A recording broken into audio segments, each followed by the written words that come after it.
surprise. What's up, everyone, and welcome to the Ryan Ripken Show. I'm not Ryan Ripken. Ryan is here. We'll get to that more in a little bit, but we got a packed show today. Rodrigo Lopez joining us at 3 o'clock, former Orioles pitcher, and then at 4 o'clock, we got Rob Friedman, also known as Pitching Ninja on social medias.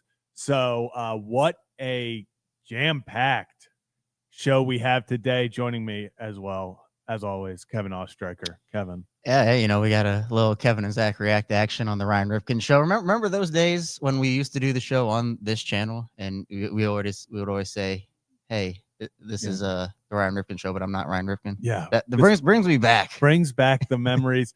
So much to talk about. Also, just around baseball, specifically with the Baltimore Orioles. We're going to talk to start off the, I guess, little controversy, Kevin, of whether or not the Orioles should be switching up their lineup at the amount they have been. Every single game, we've seen a different lineup.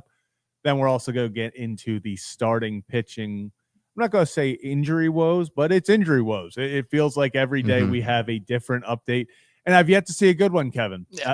I've yet to see when we get one of those starting pitching updates. There's yet to be a positive, like, he's feeling great. It seems to usually be. Can we just get one night? We said this on Kevin and Zach React last night. We were celebrating. We were like, oh, Eflin looked great. And they manufactured runs. They hit a little homer in there, too. And then, the word comes out that Eflin, precautionary, I guess, is the word that people are using. And optimistic is the word I'm seeing everywhere. But it just seems like time after time, obviously with Bradish already being down, Wells already being down, Grayson, Kittredge, and, you're hopeful, right, that nothing is going on with Eflin. It was just precautionary. Look, we saw it with Tomo the first game of the season where, the hand cramps happened and that ended up being a nothing. So hopefully it's the same thing with Eflin. But, man, if Eflin goes down and he has to miss some time with all the injuries the Orioles have already, they're going to be in a pretty tough spot. Yeah, and especially we've talked about the inconsistencies offensively, and I guess we'll start there because it doesn't matter what your pitchers are doing if your offense is scoring no runs or 10 runs and there's no in between. So Brandon Hyde yesterday, Kevin, was asked about these lineups that have been switched up. He said that, he would love for the lineups to be consistent, for there to be a normal lineup to go out there. But he said right now that's not what's happening. They're trying things out. They're switching it around. They're trying to see what worked. He even said along the lines of, we're trying to find combinations right now. Most major market high-paid teams do. Kevin, just kind of off the rip, what are your thoughts on this?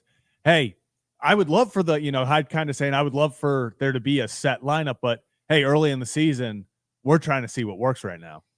I understand it, but I don't agree with it.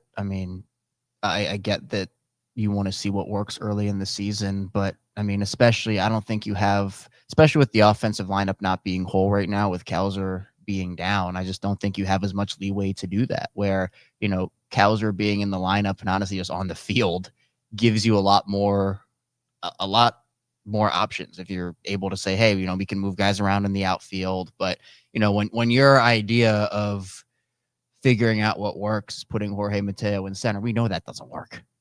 We know that's not a thing. And they continue to go, and Zach is the biggest rivalry in sports right now is Zach Bollinger versus Jorge Mateo in center field.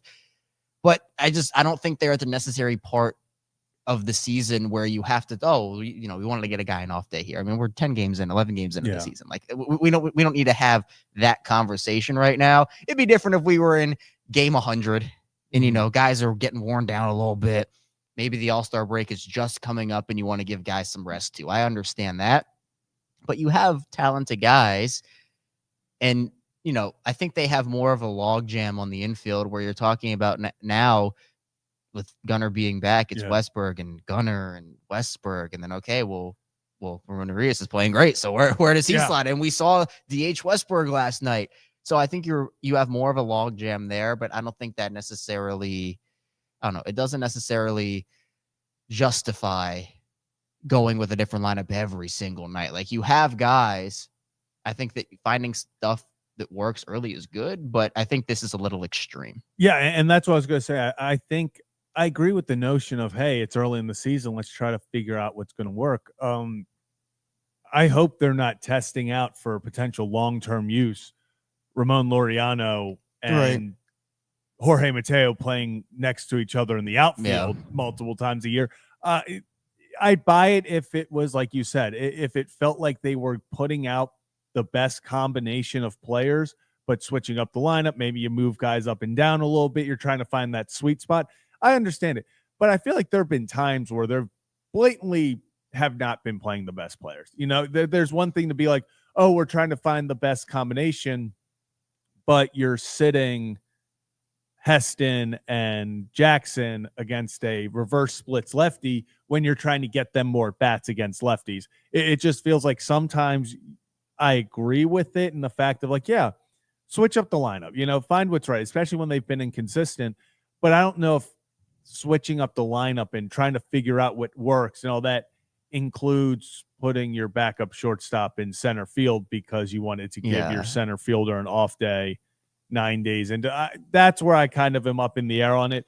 I would love to be able to sit here and say, hey, here are the 9 guys that are going to play every single night. This is, we know pretty much the order that we're going to get.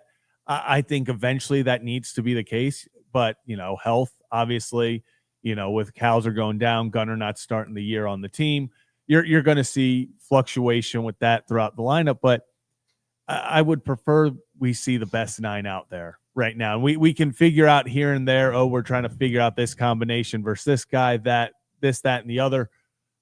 I buy that. I can't buy, hey, we're trying to figure out what works right now when we're putting the backup shortstop in center field. Yeah, and I just feel like right now, like the Mateo thing in center was one of the more punt lineups I've ever seen in the last handful of seasons from the Orioles. And I know people throw the term around all the time and certainly has, you know, viability.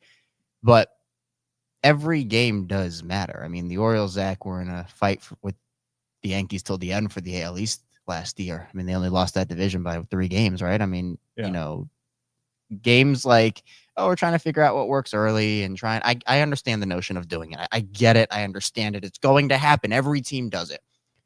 But when you're trying to do it like it's a different lineup every game type deal and you lose games because of it, I think you can point to the Mateo in center field being like, yeah, they lost that game because of that decision, because it's a 1-1 game. If that doesn't happen, and I know, you know, I'm one of the people who doesn't like to talk about, oh, just take every event that happened. It'll be the exact same outside of the negative one. Obviously, you know, things probably would have changed.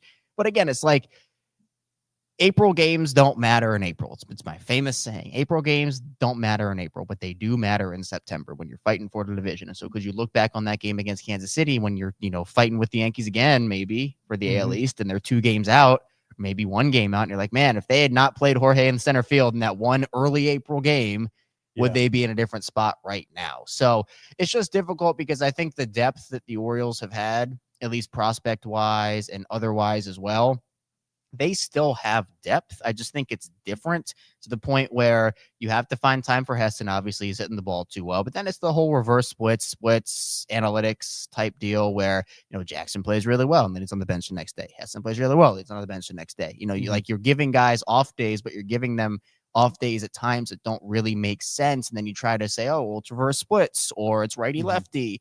And then it doesn't even go your way when you put the guys you want in the lineup. And I think that's difficult because you're not putting your best players out there.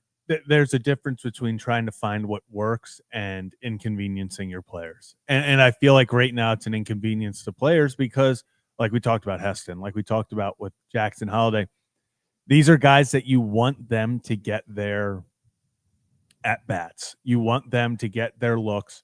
And that's something that in this part of their careers is so critical that I get that we're trying to switch up. We're trying to see what works. That shouldn't mean that we're taking out Jackson or Heston as they're starting to find their stroke, as they're starting to get their confidence going. I don't think those are the times to be like, hey, you know, if you want to give Seti a day off and you're like, hey, he's a veteran on the team, we're giving him a day off. You know, Laureano's in center field. Maybe we put whatever. That's fine. Let's put outfielders in the outfield. if we're giving outfielders days off, let's put outfielders in the Yeah. outfield to replace them. Let's stop. Even last night with O'Hearn, who Yeah. he has more experience, I guess, in the outfield, but that's still not my primary choice of who you want to put out there. And you put Carlson back down. You have Laureano there. I just think that, you're exactly right, where I get positional versatility. It's a thing in all sports. I think baseball, it's a little different, though, where clearly it takes a lot. You got to track the balls in the outfield, have depth on everything and this, that, and the other. But, I mean, you say, yeah, we're trying to experiment with different things. There are some things that, like, are we going to put Adley in the outfield next? Should we experiment with that? Like, is Brandon Hyde going to go out there and play center himself? We're going to experiment with that. Like, there are some things that just don't need to be experimented with. Some things that have been experimented with just need to not be experimented with anymore. Yeah. The Orioles, it's not like they're this middling team where we're trying to figure out, are they contenders or pretenders or not? When everything's going, they are contenders. But I see in the comments a little bit, like, don't you figure stuff out like this in spring training? Yeah, I was just about to bring that up. It is very, people in the comments are saying it. It's a very spring training-esque conversation where it's like, oh, we're seeing if Jorge can play center field. Don't know if that needs to be in the regular season that we're using these experiments right now. But there's just so much more that we could dive into with that and the offense. But I think let's move on real fast before our first guest joins us. To the pitching side, Zach Eflin, 6 innings last night, 73 pitches, gets taken out. Orioles Twitter reacts very calmly to it. Did not question it all why Hyde took him out. We find out later that there was some shoulder not discomfort. What was the official? What the term the team actually used? Yeah, what was it was shoulder fatigue. Fatigue. That was what I was going to say. Shoulder fatigue. They're optimistic about it, so we'll see what happens there. But Kevin, especially with everything the Orioles, it's the same day Albert Suarez goes from the 15-day IL to the 60-day. Yep. We are still very much in this no man's land of knowing where Grayson Rodriguez is. Kyle Bradish and Tyler Wells are still months away from being on this in Baltimore pitching, if they even do this season. Right. The guy you've kind of relied on so far is Zach Eflin. He has been the ace of this team, and so far through 3 games, he's done exactly that. He gets the shoulder fatigue. We will see what happens. But, Kevin, we talked about beforehand, it literally feels like Groundhog Day. Feels like last year all over again, where before the season, we're sitting there going, there is so much depth in the Orioles starting rotation. They are good for the season. No matter what happens, they're going to have enough pitchers. We are 11 games in, Kevin, and I'm officially on how many more pitchers are we going to need to use, because it's getting to a concerning point. Kyle Gibson's not ready yet. I don't think he's going to be ready till early May. I don't know if Eflin has to miss time. This puts the Orioles in a very bad situation. Right. I mean, you're already using Cade Povich, who you would ideally in a 5-man rotation right now, he would be your 6th guy. I mean, I guess with the way Charlie Morton has played so far, I guess maybe that conversation could be revisited. But regardless, you're already down a guy. You're down 2, honestly. 3. The number keeps going up. But let's take Bradish and Wells out of the conversation for now. You're already a guy down with Grayson. You insert Povich into the rotation. That was clearly the right decision. But Suarez is now on the 60-day IL. That was obviously the point of, all right, who's going to be the 5th starter while Grayson misses time? Is it going to be Povich? Is it going to be Suarez? Well, Povich is starting right now. He essentially, if Eflin has to miss time, bumps up to number 4. Suarez is no longer an option for you. So who is the next guy that you bring up at this point? I mean, you're right. Gibson right now still needs more time. Is it Chase McDermott? Do you call up Chase McDermott to start? Is that what you do? I mean, there are a bunch of, you have, I guess, a couple of options, but there aren't like that many. So I'm going to err on the side of optimism. We've heard the word optimistic throughout the social media waves. So I'm just going to, for the sake of my sanity, I'm going to stay optimistic on this. We have to stay optimistic. And like you said, that's what they're saying this entire thing. It's just, hey, shoulder fatigue, we're optimistic about it. They don't seem concerned at the moment. So, Kevin, I'm good with going into this blind if you are, just some blind optimism, hoping that okay, we're sitting here and Eflin starts in 4 days, and something like that, because if the depth does start getting tested, the Orioles already, the big thing was they didn't have that number one. They didn't have that frontline guy. And going into the season, you were going, okay, Eflin can be that high end 2. Grayson can be that 1 if he reaches his potential. Well, yeah.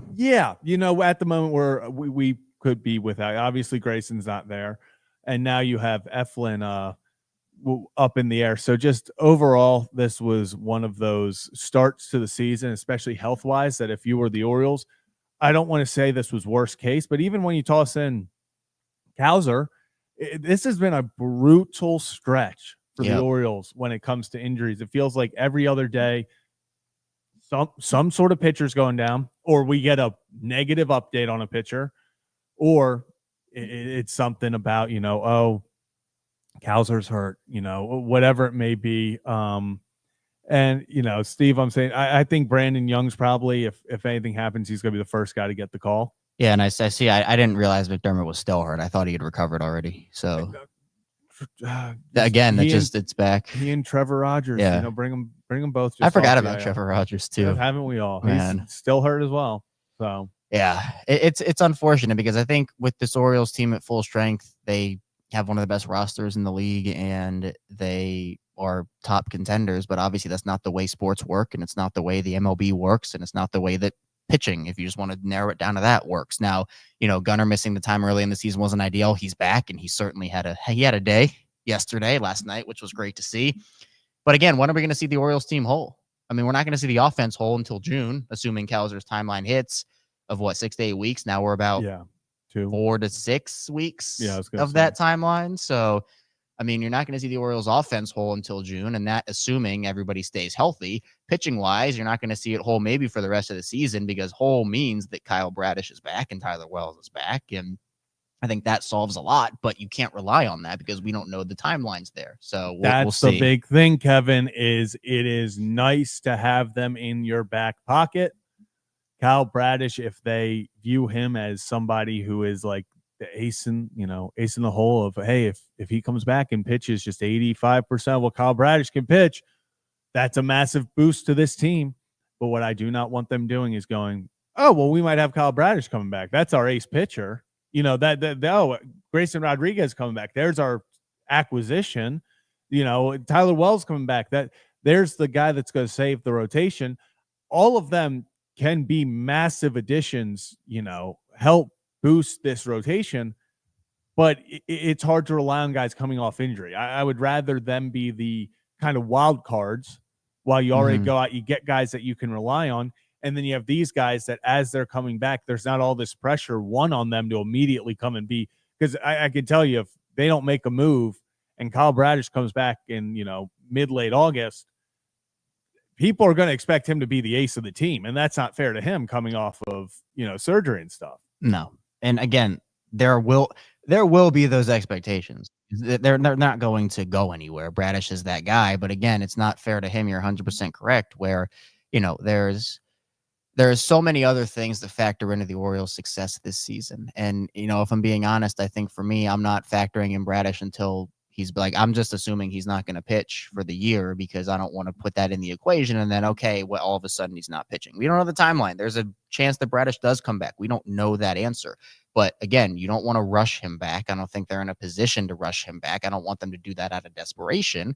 And honestly, the thing with him is, he pitched through it. He tried to help his team. He's a competitor, and we all understand that. We understand why. But again, it wasn't great for the long-term outlook. So you're hoping he can come back. But, at what cost is it if he comes back early and then just has to go back on the IL again? Like, it doesn't help anybody. So being careful with these pitchers is really important. I get they're in a tough spot right now. Again, hopefully the Eflin thing is just a nothing and they can move on and be fine. But, it feels like every day there's something else that pops up here.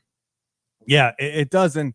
I see it every single day. It feels like it is a weird time to be a pitcher in baseball, because it feels like injury is inevitable right now. and you're really just going from there. We talked with Ben Verlander, we've talked to all these guys, these former players, and they've said the unfortunate part is right now it's like, oh, have you gotten elbow surgery? Oh, no, it's not oh, you haven't. It's like oh, not yet. It's inevitable. So we'll keep the pitching conversation and injuries going in a little bit. But real fast, want to welcome everyone to the Ryan Ripken Show. We are not Ryan Ripken. Ryan is dealing with something right now, and then but the show goes on, right, Kevin? The show goes on. Show goes on. Show goes on. So we're going to move on to our next segment, and we have speaking of pitching, a very special guest joining us, former pitcher for the Baltimore Orioles, and now is doing some radio work out in Arizona, Rodrigo Lopez. So, Rodrigo, can you hear us? Oh, yeah. Can hear you guys. Yep. How are you doing? Good. Just starting the season, trying to get adjusted to this load of work, and happy to join you guys.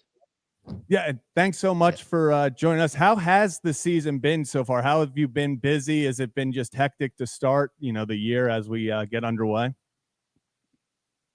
Well, it's been pretty busy with this new calendar, MLB, that they had to face every team. It's been pretty busy. We flew to New York, and then we moved to Washington and came back here without a day off. I mean, it's not like I'm pitching, but still, it's a lot of mileage that we have to deal with and adjust to the time zone. But happy to be back in the season. After a long break during the off season, I'm ready to go. But happy to see how the team's going so far.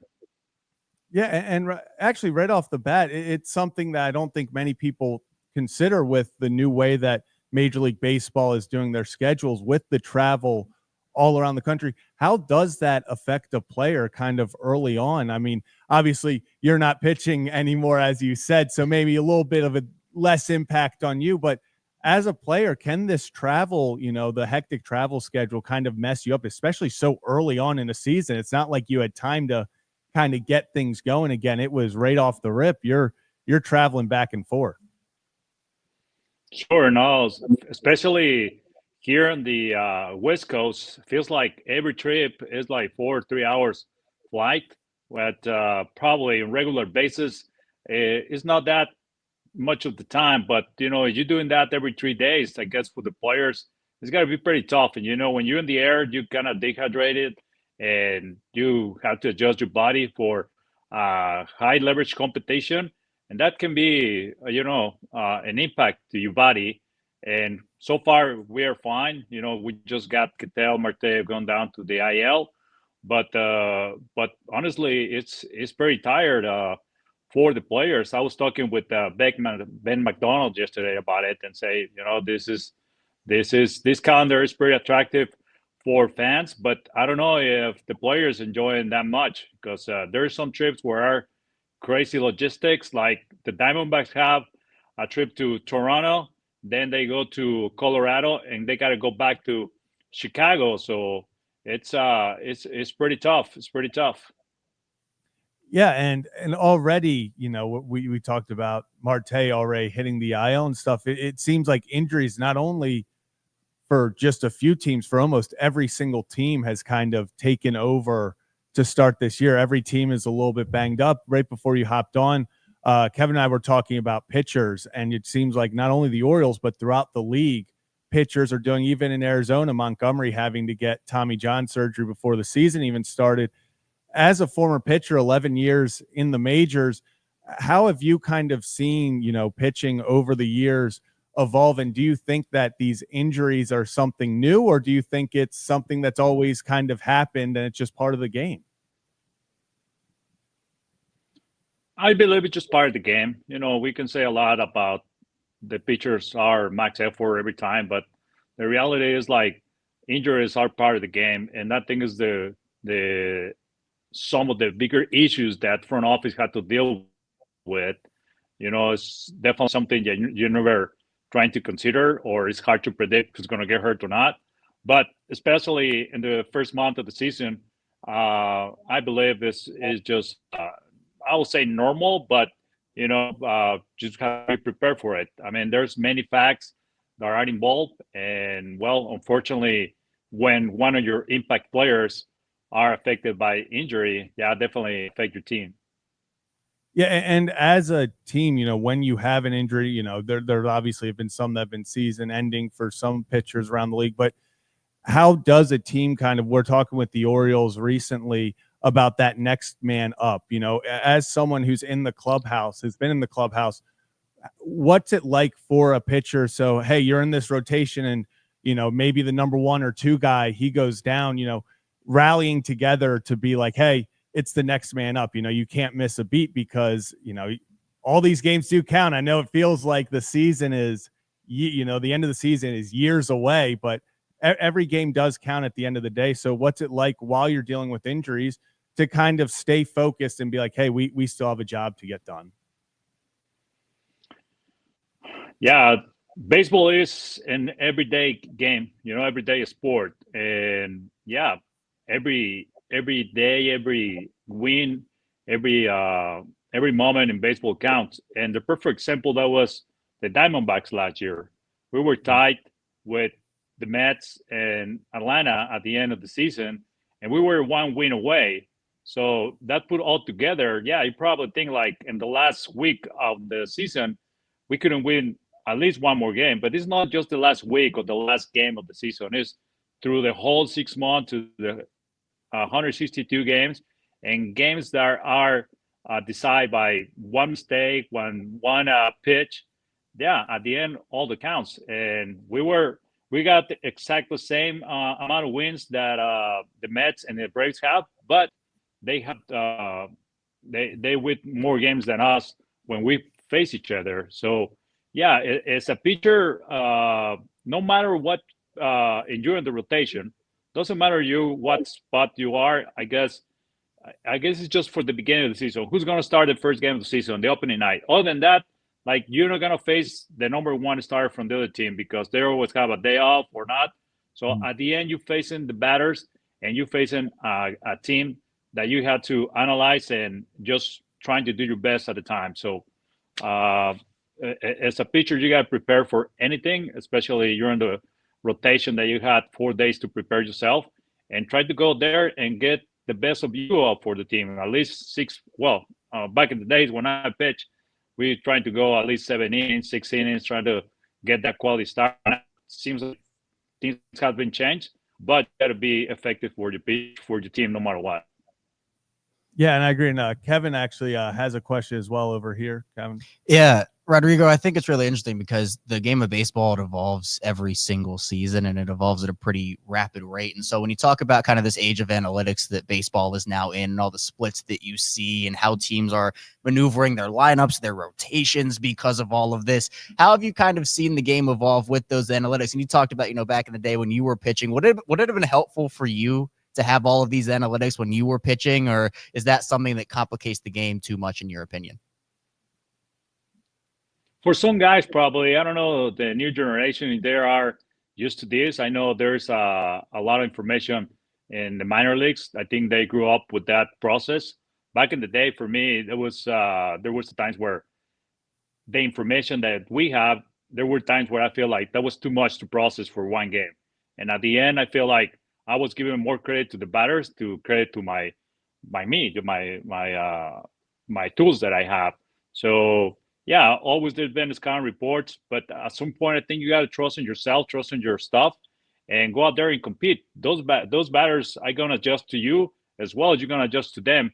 They're gonna feed you with the way they take pitches, the way they swing, of course, the situation they want to move the runner, all that stuff. But when you get so much information, I think it works against you, because then what the batter are good at it, and kind of gets into your mind. So you make a mistake, you're going to pay for it, and I don't think that helps to make a pitch with conviction. So it's got to be balance between what information you want to get and what information you're going to use. Right, and I know that for the Orioles and for the Diamondbacks, they're playing this series here now, Game 2 tonight. But there was also another Diamondbacks to Orioles connection this offseason as Corbin Burnes obviously travels across the way, goes back home to Arizona. I mean, what does adding a guy like that to this rotation in Arizona do for them over the course of a year that already has a lot of really talented pitchers and adds a vet like Corbin Burnes?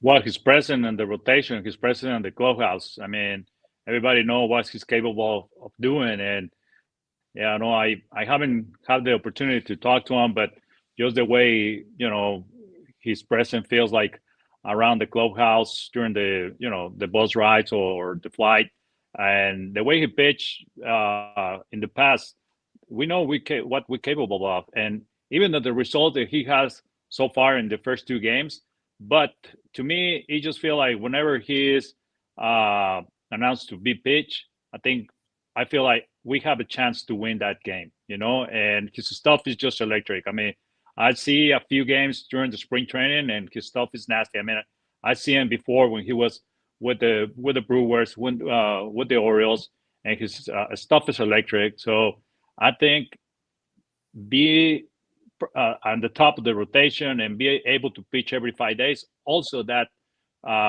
impact to all the rotation and all the pitchers. So I think that was a really good acquisition by the front office here with the Diamondbacks.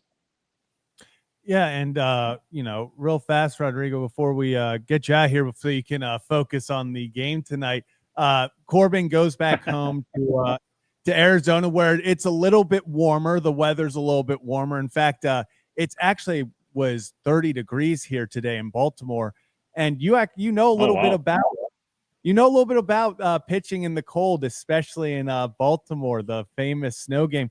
Do you have a memory from just that game or something, or just kind of talk about, people forget that baseball, that weird time at the beginning of the year, anything can happen weather-wise, especially if it's outside, gets to October, early in the season. What was it like pitching just in the elements, and how did it affect you? I don't think it affected me much until that hit that was called a fair ball of I think it was Elliot Burks that hit that double when they suspend the game at that moment. I just feel the day before there was super cold after being in Fort Lauderdale, where the Orioles used to have their spring training facilities, and then get there in Baltimore. That was something that we expect. Always in the northeast cold to begin of the season.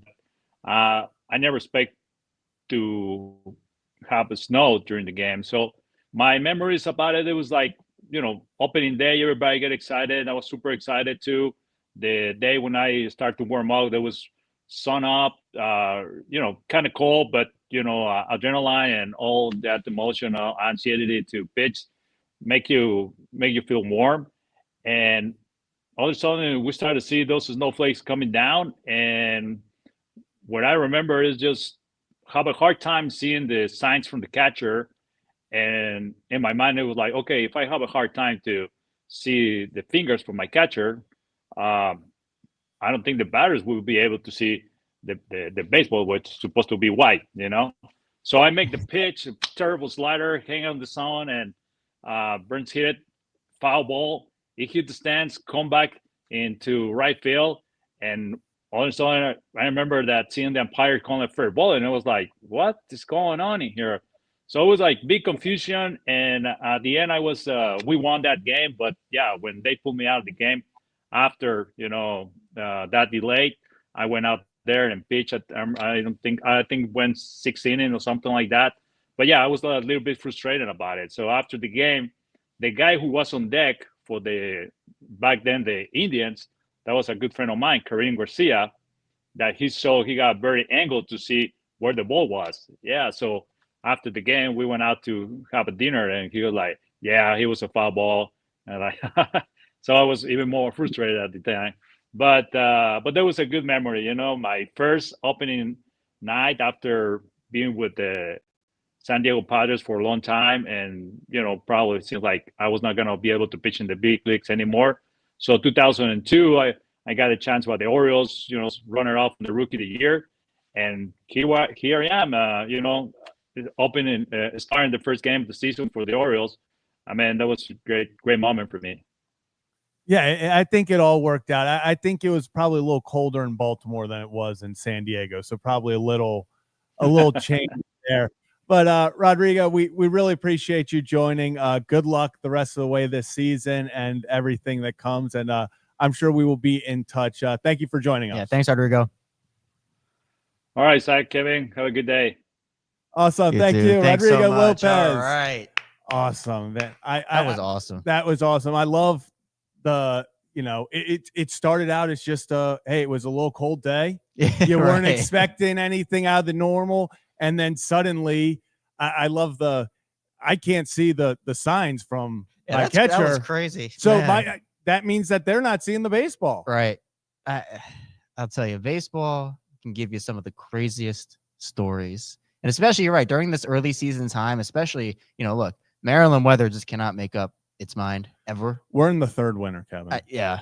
Coming up on the fourth probably winter. Soon. And it's just it's more frustrating than the previous winters, because at least in those winters you're like, okay, like it's February, it's right, December, exactly. It's supposed to be cold. Kevin, why did I wake up and it's 30 degrees on April 8th? Kevin, were we not just sweating at opening day? Like, was it not? Was opening day? What? If that's what we had to go, if this is what we have to go through to have the opening day that we had, okay. Because I was tired of having opening days being like 45 degrees and like light drizzle. You like get the sun to peek out for a second, but then it's like overcast and bad the rest of the day. So if we had to sacrifice a third winter here to have that opening day, then okay, all right, that's fine. Okay, and Cora asking, remember Grayson Rodriguez pitched in the cold in the snow last year in Pittsburgh, and I'll never forget tweeting out that he had a great game, and someone was like, he didn't have command of his pitches the whole time, and I was like, dude, it's snowing. Like, people were upset. They're like, he looked a little wild at times. Okay, it's literally snowing. I don't think it was the pristine conditions for it. But Kevin, kind of stick in. Let's go a little stick baseball, but let's have a little fun. Chase Dollander, the top prospect for the Colorado Rockies, was called up a few days ago, and they did the whole where they filmed him, getting the call, all of that. Mm-hmm. He gets told by the manager and everything. It's this awesome moment, big surprise. He's going to the majors. And then they asked him the next day about what it was like to get the call. And he, I guess he revealed maybe the surprise was spoiled beforehand. So let's take a listen. Text from the hotel saying, "Hey, we're looking forward to welcoming your stay." And I was like, right before I got called into the office, I got a text from the hotel saying, "Hey, we're looking forward to welcoming your stay." And I was like, oh, well, like I started immediately, my heart dropped, and I was like, what's going on? And then I walk in, and thankfully our pitching coach Mahalik played it off really well and was like, "Hey, let's just go over the scouting report." I was like, all right, that sounds good. And I looked up and I saw the camera. It was perfect until he got the email from the hotel in Denver saying how excited they were for his stay. I guess, it's one way to find out. I guess everyone has a different way, a different story. That might be one of the better ones. Everything was set up for the surprise, and then suddenly sitting. I would love to have seen his reaction. That had to be one of those, like, is this a prank? Yeah. Like, all of a sudden you get an email with a confirmation, like, "Hey, thanks for your stay." For you're like, "Hey, April Fool's Day is around this time now." Yeah. Oh, that would be a crazy April Fool's Day joke to get someone thinking that they were called up. That'd be too cruel. That'd be way too cruel. But would it be, Kevin? For a professional team to do that? Yeah. Oh, I'm not saying, okay, I was thinking like one of your boys pranking, like giving. No, okay. No, if the team did that, that's crossing. That's what I was talking about. I was talking about if a team did that, then that'd be cruel. That would be very cruel, Kevin. Kevin, let's give a little, right now we're still going around baseball. Let's go back real fast to the Orioles, because Charlie Morton tonight, usually we're reacting after the game, but let's go a little reaction before the game. Charlie Morton back on the mound tonight in Arizona. 9:40 first pitch, I believe, again. Yep. That? Yep. Same deal.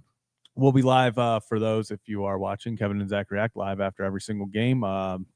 Us two knuckleheads will be back at it after the game, so probably like 12 o'clock again, midnight tonight. I don't have to wake up at 5 a.m. to drive back from Columbus today, so Yeah, I'm look feeling. at you. How are you feeling? We finished recording at like. It was like 1:10. Yeah, like 1:10, yeah. 1:10-ish. In the morning, just for context. Yeah, 1:10 in the morning. I then showered, went to sleep like 1:30, and then woke up at like 5, and then drove 7 hours here. But what time did you just drove straight to the studio? No. I left early enough because I was worried about traffic. Yeah. To where I could go home first and drop everything off. Okay. And then, so I also just did not want to bring all my stuff down to the studio. Yeah, it feels like you got to lug all that, and then there are some other circumstances. Yeah. That maybe you don't want to have your stuff in your car. So that's another thing as well. Yeah. But Kevin, we got Charlie Morton tonight on the bump for the Orioles, the 41-year-old. We're trying to get something out of him. Yeah. Like I need something tonight, Kevin. We got 10 Ks last time, but we had 5 earned runs. People didn't see that, but I just caught that can out. Yeah, of the corner of my eyes. Slick catch. That Not, put your new Orioles center fielder. You want to? We might as well, Kevin. Yeah. We might as well because we're trying everyone else. But Charlie Morton back on the mound tonight, Kevin. What are expectations for you? Yeah, something. I guess something is where you want to start, at least. I mean, right now you look at the just general stats. 9.72 ERA is not great. You mentioned he had 10 strikeouts last game, which, look, I think it's actually kind of interesting because we don't expect this Orioles staff to be a very high strike. I mean, look at the game last night. Between the two starting pitchers, there were 3 combined strikeouts. Zach Eflin had 1 of them. So I think with Charlie Morton just being able to find his spots, we know, look, he's not going to throw 100 by you. And this is kind of what we were talking about of what's the calling card of this pitching staff right now. It's the fact that these are pitchers, not throwers. So you're not going to get a Charlie Morton throwing 100 miles an hour straight down the middle and having a guy whiff on that. He's, first of all, I don't think he's young enough to do that if he tried. I do not think but so. two, that's just not the pitcher that he is right now. And so when you're doing that and you're not hitting your spots, or for another example, maybe you're walking guys, maybe you're off, it throws everything else off in your game, because if you're leaving meatballs out in the middle of the plate or right off the zone and guys can take the ball the other way, if you're pitching just a bit outside, that hurts you. So for Charlie Morton, I think the big thing that I want to see, Zach, if we're just being honest about, what he's brought to the table just based off of his split so far this season, is we talk about it all the time. Go deep into ball games. Go deep into ball games. You look at the Toronto game, you only went 3 in the 3rd inning. And that puts stress on your bullpen. 5 innings against Boston was much better. I think that's the minimum threshold that, you would like to see 6. 7 would be awesome. But 5 is kind of that minimum. Hey, get to 5. Bullpen pitches 4 innings. Sometimes 3 if it comes down to it with, if you're home or away. But regardless, if you get to 5 innings, it puts so much less stress on your bullpen. And so for Charlie Morton, being able to throw for at least 5 gives me, even if the outing isn't good, if he keeps the Orioles in it, if he scatters hits, I was going to say, right? if he can, let's keep it to 3 runs or less. Let's go 5 innings or more. If 3 runs or less, 5 innings or more, I like the start. I don't need to see a gem. I don't need 8 shutout innings. That'd be fun. That'd be cool, Charlie. That'd be cool. But I'm not sitting here putting expectations as he has to go out there and pitch this gem tonight. I just want to see kind of what we saw after the 2 home runs, besides the 2 home runs last start. Get guys out, miss bats, or miss barrels. Hell, he missed a lot of bats last time, 10 strikeouts. But you just want that consistency. Kevin, is that word ringing a bell to you as well? Consistency. Yeah. It's the word. It's the key to all of this. Is we just want to see not only from the offense, but from these pitchers, because it's kind of felt like Zach Eflin and friends at times. It's Zach Eflin with 3 quality starts.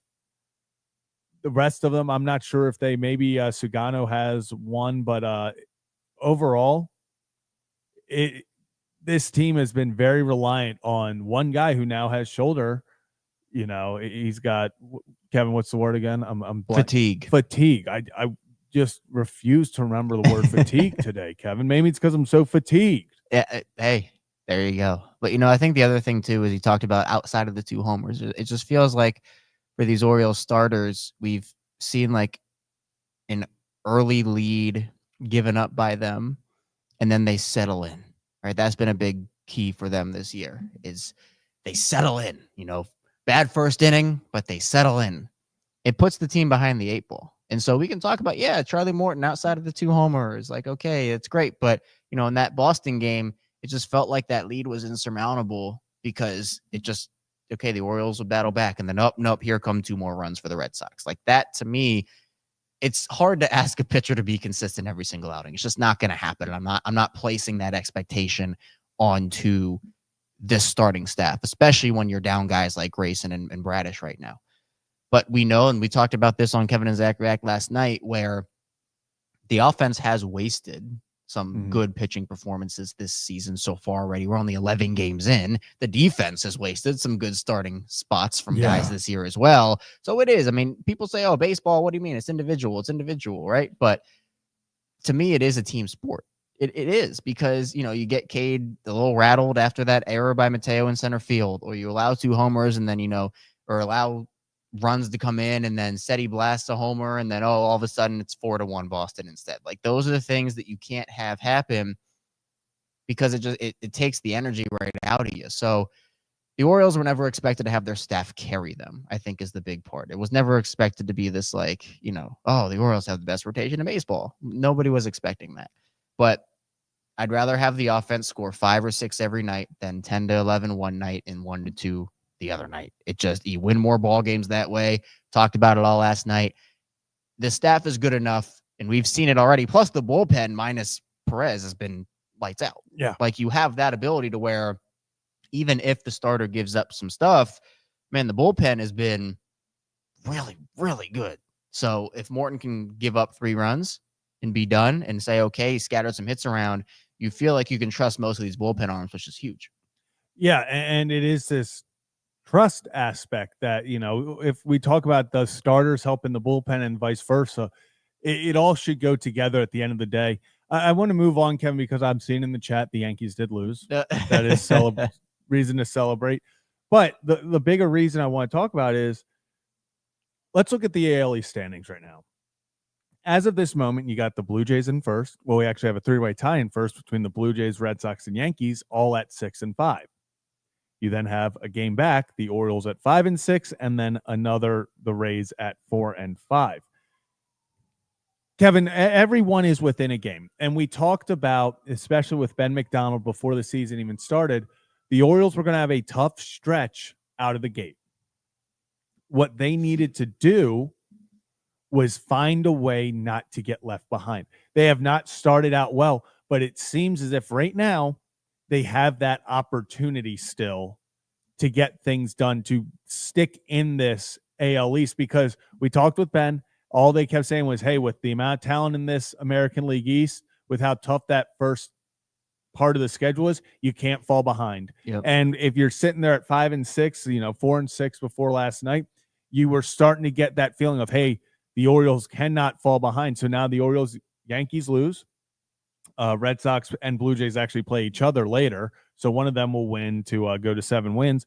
But you have a chance tonight to get back to 6. You get back to 500 and you go from there, Kevin. So overall, I guess we are 10, 11 games in, depending on 11 games in, except the Rays.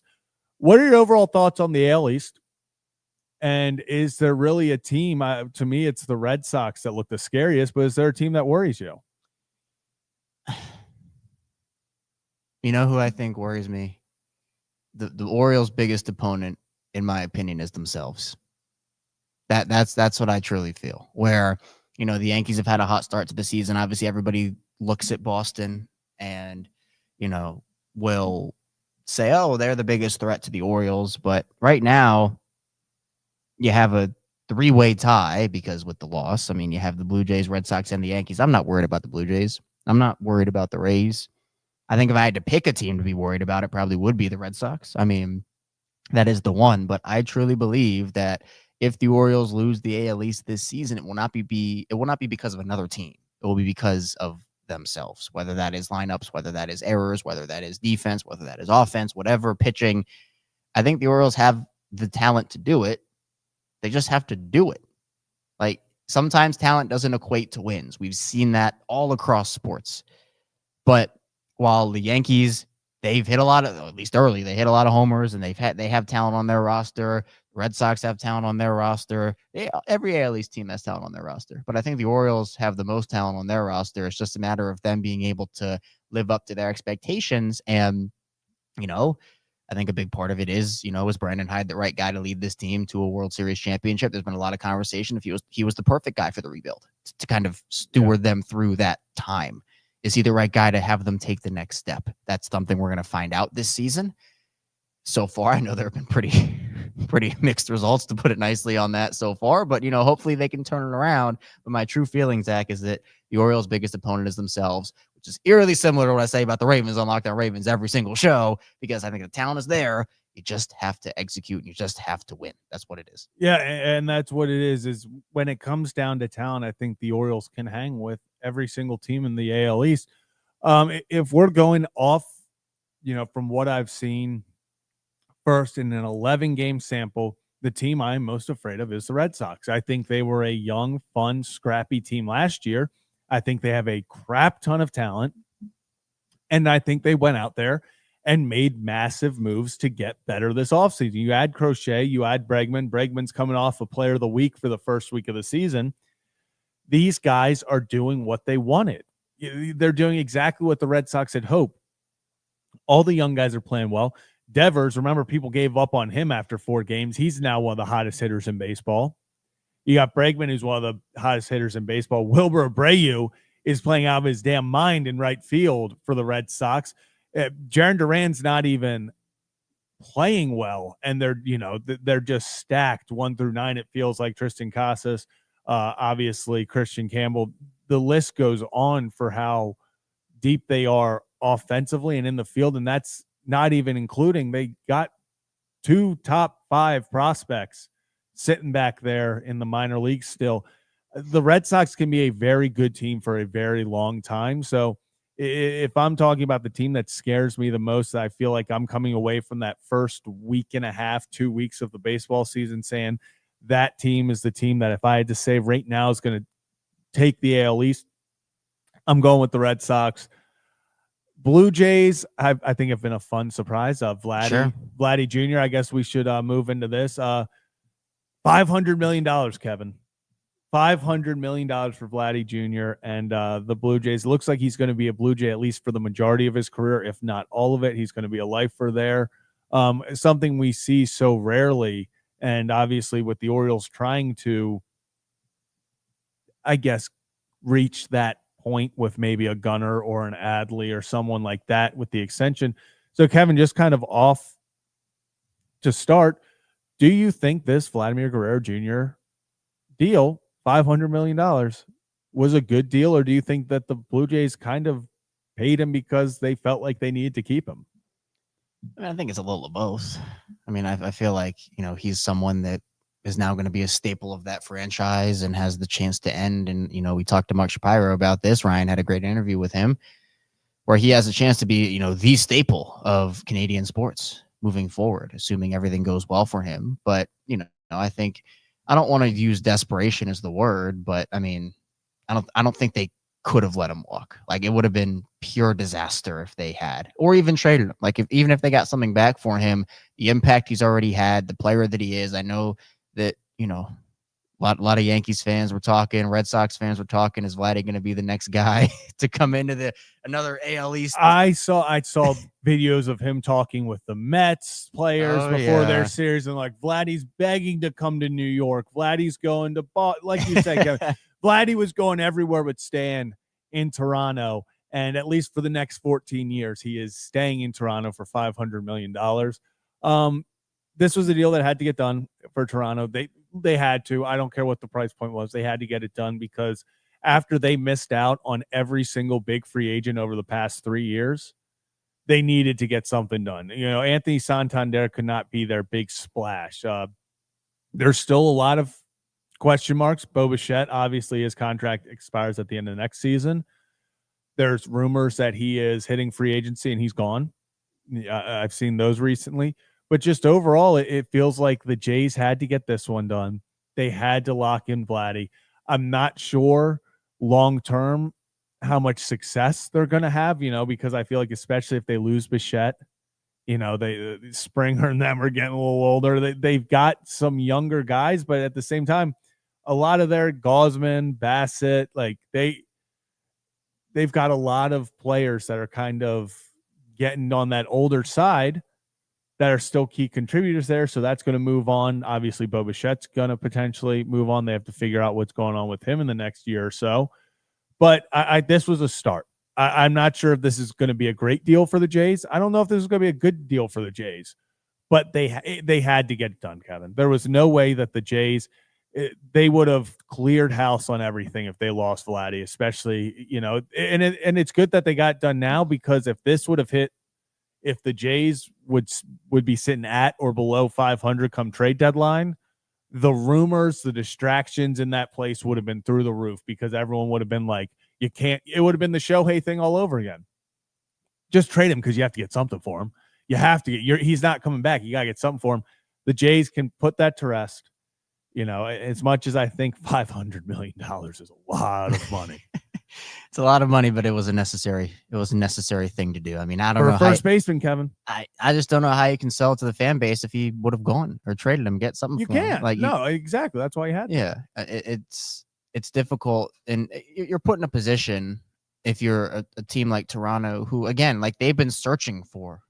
Teams search for stars like this to transcend your franchise, and yes, probably have to overpay for some of those guys sometimes, especially when there's not a salary cap and guys can essentially demand whatever they want these days in the MLB. Whereas obviously, NBA has max contracts, NFL, there's not like a max contract, but there's a certain salary cap limit you gotta adhere by. But the MLB is like, hey, you know what? I want $500 million, and I could ask for more if I wanted to. And so that's kind of the way the MLB is these days, especially, with Soto's deal and all the other big deals coming. I mean, the Orioles have decisions to make with guys like Adley and Gunnar and a bunch of other players too. Like, what are those deals going to look like? And I think that Toronto's a team that in the East that has Baltimore, has Boston, has New York. They had to keep up, essentially. Mm-hmm. And going through another rebuild or trading away a guy like Vladdy, who again already has deep roots to Toronto, to Canada, would have been a disastrous move. So yes, even if it is a little more money than people would have thought he would get, I think Toronto made the right move. It was a necessary overpay, essentially, is what I would boil it all down to. I like that, Kevin. A necessary overpay. One that makes sense. I like that. And real fast, before we move on to our next topic, let's look at some odds brought to you by our good friends over at Hollywood Casino over in Charlestown Races in West Virginia. Ooh, that was our first duo. I was a little scared about how that was going to go. Kevin, I think we did okay. Friends over at Charlestown Races in West Virginia. Make sure to go check them out. Only about an hour from here. ESPN Bet, one of our sponsors. Always a fun time, and we will be doing more with them. So be on the lookout. One of our first sponsors, and it's always been a blast every time we go up there. Going to need to go up there soon, Kevin, because we gotta hit a group bet eventually. One of these days. But Kevin, right now, it's Tuesday. It's Dinger Tuesday. Is there somebody? It can be an Oriole. It can be anyone that you are taking tonight to hit the home run, to go long ball. I'll give an Orioles one, although now that I say it, he's probably not even going to be in the lineup. I'm going to go Jackson Holiday. Woo! I'm going to go Jackson Holiday. Kevin, I thought of it. I thought about it. I was considering it. I think it's A. Jackson's played really well to start the season. I think he continues his momentum, although I know, last night didn't really do much, but I think he continues a strong start to the year. And I think he hits a homer. Yep, there you go. Training Plus saying it. Let's go. Go. I'm going to give two. I'm going to give an Oriole and a non-Oriole. Okay. My Oriole, I'm going to go Gunnar. I think he's hitting the ball really well. I think he's just driving the ball, and he's finally getting air underneath it. Yep. So I could see him tonight in Arizona getting the long ball, getting I don't want to say the monkey off his back because it's been, 3 games, but, Gunnar, we talked about, he kind of looked like he got a swagger back last night, Kevin. Looking like Gunnar Henderson of old. Would not be surprised at all if it's Gunnar. Non-Oriole, I'm going to go Alex Bregman. His swing was made for Fenway. I think he is just going to place balls over the Green Monster all season. So I'm going to go with the hot hand in Alex Bregman there for non-bets. Remember, always gamble responsibly. If you have a gambling problem, call 1-800-GAMBLER. But just once again, shout out to our friends up at Hollywood Casino. Charlestown Races in West Virginia. Kevin, we nailed it. I don't know why you were nervous, I think Kevin. I'm gonna have to take Ryan out of these now. I think Kevin, we're nailing it. He might be the one who's messing it up now. I know. I don't know. People are asking, Kevin. People are asking. But overall, it is just back to Gunnar Henderson. We talked about him starting to. I'm seeing Joe put Kerstead. Of course he did. But with Gunnar Henderson, we talked last night about how he kind of started to get that swagger back. You saw it in his walks, the angry bat toss. You saw it with the 2 stolen bases. You saw it with the double. It seems like he is finally getting back to that point where he looks like Gunnar Henderson. The first few at bats, he looks fine. He's healthy, but there is still that rust. He gets a few games underneath him, and at the end of the day, we're sitting here last night after the game going, yeah, he's okay. Not that there was ever a doubt. We kept saying even through his first few games where he wasn't necessarily looking the greatest, wasn't putting up the numbers. We kept saying the last person we're worried about is Gunnar. I feel like he is all the way back, but just more importantly, I think the confidence is there for him, which is just massive for not only him, but the rest of the lineup behind him. Yeah, I think it's a trickle-down effect of Gunnar being back and, getting his swagger back. I think the whole lineup benefits. I mean, it's an extra guy that gets on base. And, the angry walks are certainly something that I think jolts this lineup.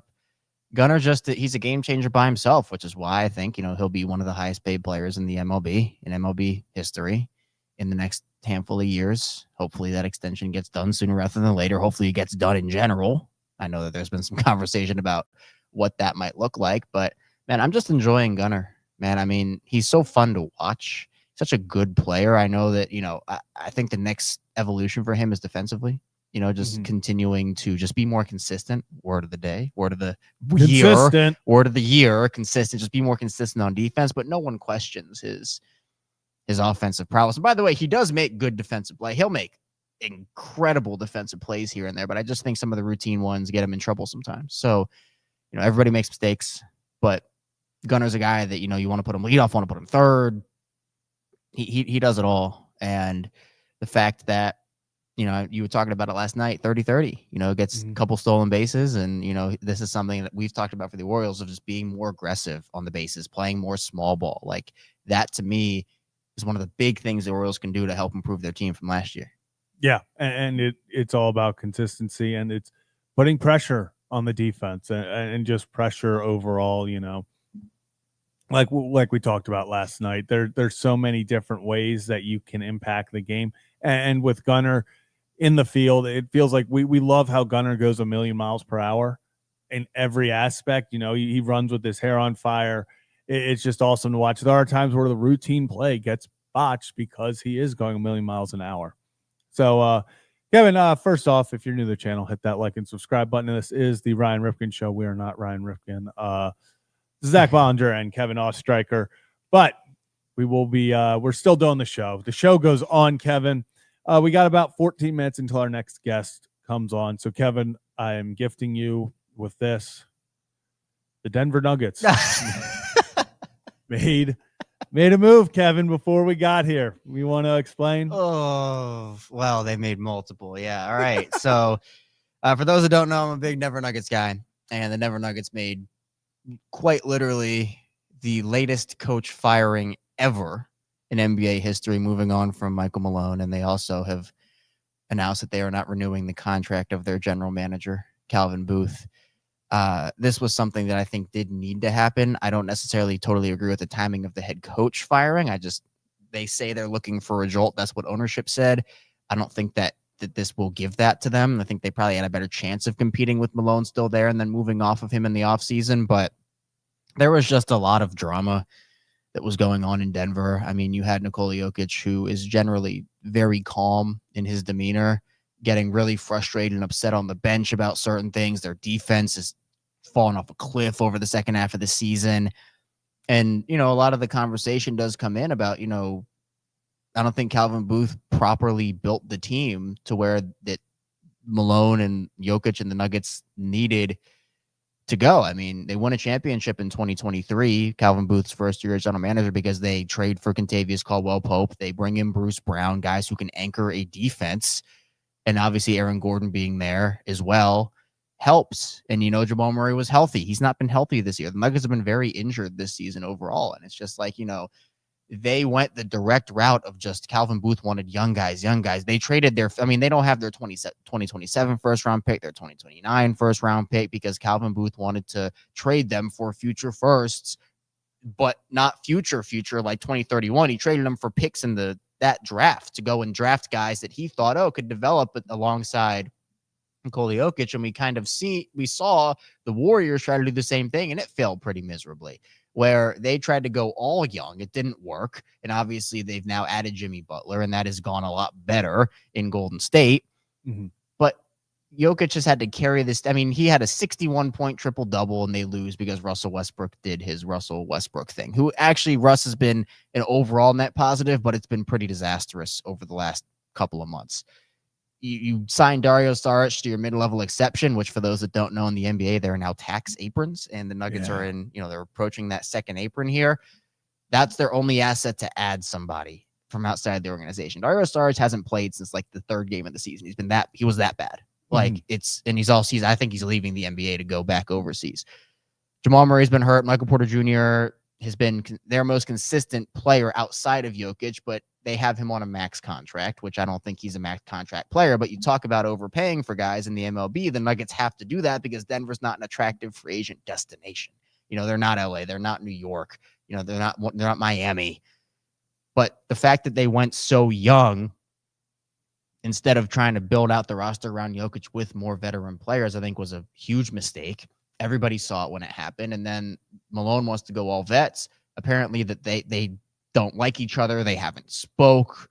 Like, there's a clear divide in what your big decision makers want, and that helps no one. It causes stress in your organization.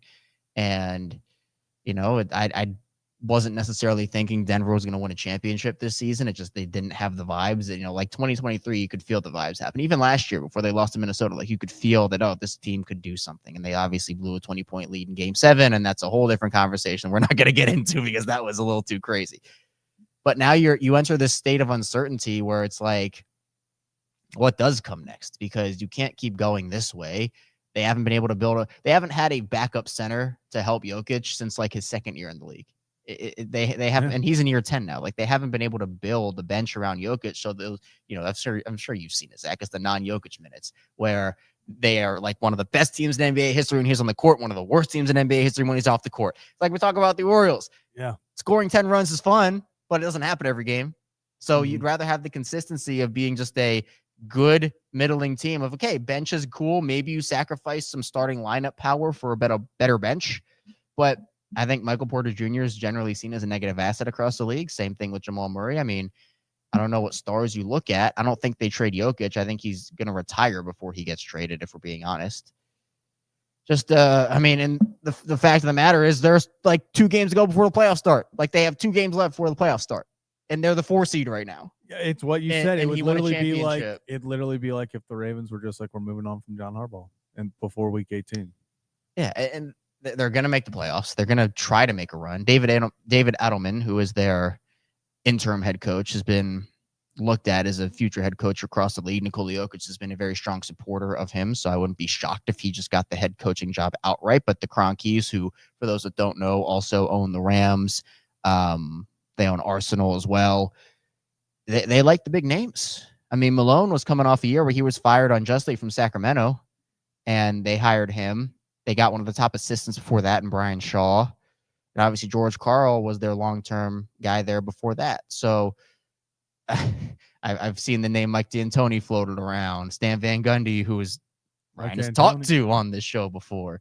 You know, the big names, you know, maybe Chauncey Billups if he gets fired from Portland. But the way the NBA is now, the Nuggets built their team under the old CBA. The new CBA has completely wrecked how things go because you have essentially 3.5 players on max contracts, and that's taking up your entire salary cap sheet. And to be fair, Nikola Jokic has never played with another all-star, at least a guy who has like been an all-star and made an all-star game with him. Russell Westbrook obviously is a former MVP and a 8 million time all-star. But that's different than having a guy in your prime. Like LeBron has Luka and Giannis has Dame. And, you know, all these guys like Kawhi has James Harden and Shea has 8 million players on his team. Like all these guys have sidekicks, even in Memphis. Like Ja has Jaren Jackson. And I know he's not like this big, like star sidekick, but that's defensive player of the year material. Jokic has never had a guy like that. And you're wasting one of the best offensive seasons in NBA history. And look, Shea is a great player. He's going to win MVP. Obviously, OKC's the 1 seed. And like, that's great. That's fine. That's okay. But you can't continue to waste a guy. Like 1 championship for Jokic would be a pretty big bust. And I mean, it's the conversation you have with like Tim Duncan, where like he had Tony Parker and Manu and all those guys alongside him. And I know that Denver is a team that built this internally. They drafted Jokic, they drafted Murray, they drafted MPJ, but then you make the trades around them necessary, like the Aaron Gordon, like the KCP. Those are the moves that ultimately decide whether you win a championship, where they have one of the worst benches in the NBA. I don't think anybody in this chat, unless you're a Nuggets fan, could name more than 2 players on the Nuggets bench, maybe 3. I'm not going to challenge you, Zach, because I know you couldn't do it. But nope. It's guys that like, they also, Calvin Booth guaranteed their second round picks contracts for 4 seasons that loses them 2 roster spots. Both of them were unplayable until the second half of this year, where Jalen Pickett actually has, you know, actually become something. But you now enter the state of uncertainty where you don't know what's going to happen. But I mean, Jokic, I think he's going to be 31 next. He just turned 30, I'm pretty sure. Yeah, he just turned 30 in February. So, I mean, how many years of Jokic do you truly have left to maximize? Like, you have to make a move, but do you have the assets to make those moves? I just don't know if you do. So thank you for coming to my Nuggets rant. Yeah, tough day for the Nuggets for sure. Tough day. And before we get back into baseball, I do want to shout out Merit Clubs, our other sponsor. Use the link. I'm going to go put it in the chat right now. So let me make sure that I do this correctly. Boom. So use the link here and use the code RIP25. You can get your first 30 days free at Merit Clubs. We're trying to, Kevin, summer is here. We've missed the train on summer bodies, I think, but you know, maybe we're getting ready for fall. You know, and that's it. Plus, Merit is awesome. You know, the facility that I ended up going to, they have a cardio cinema, which is awesome. You essentially get to, you know, they have a big screen. The room is darkly lit. You get to watch a movie or a show while you're running on the treadmill or doing the elliptical. So Merit has so many things to offer. I mean, it is. They have a ton. Like, it is crazy. Kevin, might need you to get in shape to pitch for the Orioles. These injuries keep piling up. I'm next. I know they have me on speed dial. So, yeah, so hopefully, if worst case, if we get Zach Eflin at the IL, we'll have Kevin Ostreicher. He's training in the wing. Let's go. I'm ready. So if you're new to the channel, hit that like and subscribe button. This is the Ryan Ripken Show. Ryan is dealing with something right now, but the show goes on. We continue as always. I'm Zach Bondra. That's Kevin Ostreicher. Hit that like and subscribe button if you are new. Next up, he's a very special guest. You probably have seen him all over Twitter. If you've seen a video of a strikeout, it probably came from him. You know him as Pitching Ninja, Rob Friedman. Rob, how are we doing? I'm doing great. How about y'all? I'm doing well. Put on my light back here. Look, let's be more official. Come on, light. There we go. There we go. Now we're in business. Now we're Let's go. open. I love it, Rob. It's it doesn't, at least here in Baltimore, it's 30 degrees, so it doesn't feel like baseball weather, but baseball is back. It's the best season of the year. And how are you enjoying it so far, the first 2-ish weeks? I'm tired already. Like, it's been a lot. It's been a lot of stuff. It really has, and especially I feel like, you go all the way back to you were in Japan, which was, man, now what, 3-4 weeks ago it feels. Just overall, what were your thoughts on getting to see a Sasaki in person and just overall your experience there? Well, I'll tell you, the experience was amazing. Like, the experience in a ballpark in Japan is a lot different from in the US, and that there are songs, there are cheers, there are organized stuff for each player. Like, it was really, really cool. The people were fantastic. Players were great too. And I think everybody had a really good time. Seeing Sasaki in person, that was a really good outing for him too. So that was a lot of fun. That splitter forkball-y thing is going to be a problem as long as his command's there. And actually, that's so funny. That was the next question. What is different about his splitter that these hitters just seem to? It's so dominant at times. I know he got all of his strikeouts his last outing were on that pitch. So what has made that so good for him? It's maybe the lowest spin rate splitter / forkball. It's probably more of a forkball that we've seen, like non-knuckleball. So it's almost like a knuckleball. Talking to Dodgers players and coaches, they said sometimes it actually comes out and knuckles. We don't know which way it's going to go. Sometimes it breaks arm side, sometimes it breaks glove side. Don't know if he can command it or know where it's going necessarily. But if he doesn't know where it's going, then the hitter certainly doesn't. But it's really, like, there are knuckleballs that have higher spin rate than his forkball does. Logan Gilbert maybe approaches that at times, but his is really a unique pitch. Yeah, and we talk about the splitter and everything, and then obviously Sasaki coming over from Japan. The Orioles had their own, pitcher coming over, and Sagano, kind of similar with, he has, I believe it's like 14 different actual pitches, but another big one is a splitter. From just kind of maybe limited things you've seen from Sagano, what are your initial thoughts about him? So my thoughts are that so you look at his stuff, you're looking at velo and all that stuff, and it doesn't jump off the page at you at all. Yeah. But his intelligence on the mound, there are some guys that are just crafty and, can put the ball where they want. He's one of those guys. He's got really good command and knows how to pitch.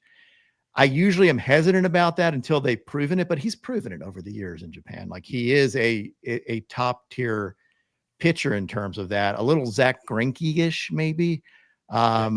So I really like watching guys like that throw. I think he's ahead of the curve because a lot of, actually MLB guys haven't seen him.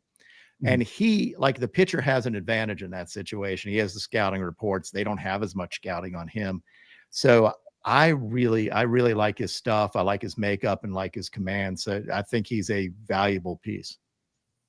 Yeah, and I think, we've talked a little bit about him being the wild card for the Orioles rotation, just because, like you said, nobody has seen him here. He is this, yes, he is this 35-year-old veteran, but he's a rookie here. There's not a lot of scouting report on him. And I guess, Kevin, it brings up our next guy we're talking about. He also has not been in the majors for that long, but I guess it's hard to, deny that at 22 years old, there's a pitcher in Pittsburgh that might already be the best in the league, Kevin, if you want to. Yeah, I'll tell you, watching Paul Skeens pitch is a treat every single time. And I guess for you, watching him over these first couple of years he's been in the league, or at least his year last year, and obviously this year, already building on it. What do you see from Paul Skeens? Because he's somebody that has the potential, to be one of the craziest pitchers we've ever seen in terms of the stuff that he has to offer. Already doing all this at such a young age is incredible, in my opinion. So the funny thing is, when he was at LSU, I said that this is a major league all-star pitcher pitching against college kids, because he was, like, he has absurd command, absurd amount of pitches, and throws absurdly hard, and is mature way beyond. He's more mature than most 35-year-olds are. He's probably more mature than I am, but he's outstanding for the game. Like, he stays and signs autographs. He's just one of those guys that I think it's partly his military background, partly just his makeup. Like, he is everything that you want in a pitcher. Huge fan. And again, young guys, it usually takes a while to dial in command. You know, he may throw hard, but it takes his command. He told me when I interviewed him at LSU, he's always been able to put the ball where he wants it. So it's just crazy combination of stuff. Yeah, and obviously, you know, he's not the first pitcher to be able to throw as hard as he does. You know, their play have come before him and plenty are going to come after him. But it's the way he changes up pitches. Is there anything about that you've seen where you're like, hey, that's what separates him? Yeah. So there was this one time where he tunneled a miss with a fastball off the plate and then backdoored a slider off of that in the same tunnel.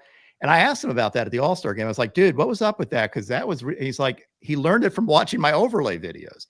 Like, I was shocked that this is a guy that just picks up stuff very quickly. And he's like, oh yeah, if I miss here, I can throw something off of that to make the hitter think it's the same pitch and then get him with the next pitch. So it's his intelligence, his intentionality of just being a better pitcher, adding new pitches and commanding them. He just doesn't add them for the sake of adding them. He adds them with plus command too, and knows how to use them. Yeah, the sky's the limit. I would love to have stock in this dude. Yeah, and you said it. It's one thing. A lot of pitchers add pitches, but it's one thing to add a pitch and one thing to add a pitch, and it probably would be another pitcher's top pitch with the way he can command it. Real fast before we get you out of here, you actually brought up how, you know, he said he saw it in one of your videos. I've seen a lot of stories over the years of guys, you know, seeing things, either grips or something from you or the stories that they've said. Is there a certain story or player that sticks out that is giving you like, hey, I saw this grip from you, or this is how I figured out to throw this pitch, that stands out to you over the years? Yeah, probably my favorite is Yu Darvish. He DM'd me. Like, I was at dinner with my wife at a restaurant like right around the corner, and she's yelling at me, like, well, not yelling, but she's like, why are you on your phone during dinner? Like, I'm here, come on. And I'm like, Yu Darvish just DM'd me and wants to know Shane Bieber's knuckle curve grip. And so I got to do that. Like, Yu Darvish, heck yeah. So I found it for him, sent him it. And then very next bullpen, he threw it. And the very next game, I think he struck out like 12 and gave me a shout out in the press conference where he said, like, I got the grip from Pitching Ninja. Imagine being that skilled where you can just be like, yeah, I found this grip a few days ago, and then I just used it in the majors and have success with it. Appreciate you joining. Can you give, just for anybody watching, where they can find you? Obviously on Twitter at Pitching Ninja, but anything else where you want to shout out real fast? Yeah, YouTube, Pitching Ninja videos, everything else, Pitching Ninja, and pitchingninja.com for this awesome merch. Like, right, like, it's everywhere. Look at it's that. Everywhere. Love it. Yeah, have that. Rob, appreciate you popping on and talking with us. Always a pleasure, and I'm sure we'll stay in touch soon. Would love to have you back on. Absolutely. Thanks for having me, guys. Awesome. Appreciate you, Pitching Ninja. That is right. Absolute. There are people with knowledge of the game, and they're just a treat to talk to. Yeah. And he's one of them. I mean, just the stories that you read almost weekly of, you know, he brought up Yu Darvish, but they also brought up that Skeens saw the tunneling thing from one of his tweets, from one of his videos. Oh, yeah.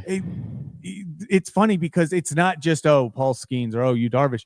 If you go and you look this up, so many pitchers have credited Rob and Pitching Ninja. So make sure that you go follow him on Twitter, go on YouTube, go to his website as well, because just if you want to learn about pitching, and once again, I'll say, if you've seen a strikeout video, if you've seen a tunneling video, if you've seen some sort of pitching highlight on the internet, I promise you it is from Pitching Ninja.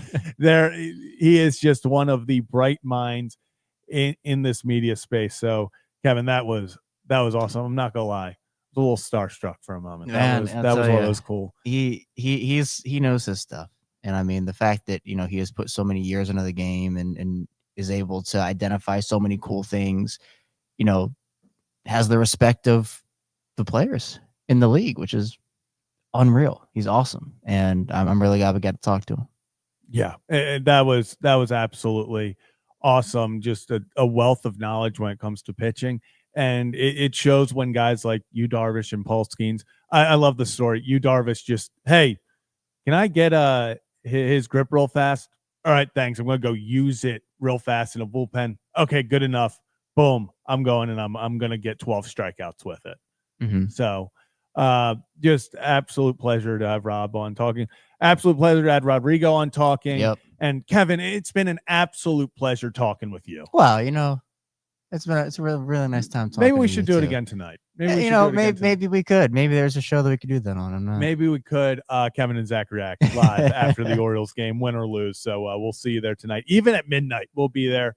But Kevin, I think, a little shorter show today. Obviously, just the two of us. Little last second changes, but the show goes on. Goes on. Yes, sir. Any final things before we get out of here? No, I could probably talk for 20 more minutes on the Nuggets, but I'll spare. Yeah, I'll spare Kevin everyone. came into the studio hot about the Denver Nuggets coming into this place.